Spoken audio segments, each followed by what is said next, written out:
சும்மா நம்ம 12 லட்சம் ரூபாய் நாங்க வருமான வரி என்ன 140 கோடியில எத்தனை பிரிவு, அது எத்தனை பேரு? கிட்டத்தட்ட 2 கோடி பேரு, அதிகபட்சம் போனா 2.5 கோடி பேரு. அதுலயே கூட இன்னொன்னு தெரியுங்களா, 8 பே கமிஷன் வரப்போகுது.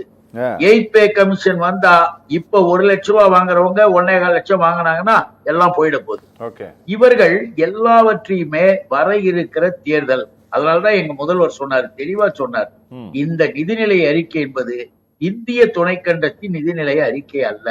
இது பாரதிய ஜனதா கூட்டணி கட்சிகள் ஆளுகின்ற மாநிலத்திற்காகவும் வர இருக்கின்ற தேர்தல் நெருக்கத்தில் இருக்கக்கூடிய பகுதிகளுக்காகவும் மாநிலங்களுக்காகவும் இது நடத்தப்பட்டிருக்கு.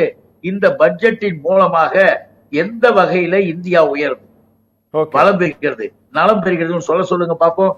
எல்லாமே பீகார்னு நிர்மலா சீதாராமன் சொன்னதுக்காக நான் ஒண்ணு சொல்றேன் சார், வேற ஒண்ணும் இல்ல. இவங்க தேசிய உணவு தொழில்நுட்ப மேலாண்மை நிறுவனத்தையும் ஒண்ணு பீகார்ல அமைக்கிறாங்களாம். தாமரை விதை பாத்தீங்களா, ரொம்ப பெரிய இது, எங்கேயுமே இல்ல. பெரிய பெரிய நிலைகள்ல வாரியங்களை அமைப்பது நாம பார்த்திருக்கிறோம். ஒரு நாட்டினுடைய அக்கறை வளம் இருந்திருந்தா பல்வேறு நிலைகள்ல நம்ம வாரியம் பார்ப்போம். ஆனா தாமரை விதைக்கு ஒரு வாரியமா, அந்த வாரியத்தை அங்க போய் அமைப்பாங்களாம்.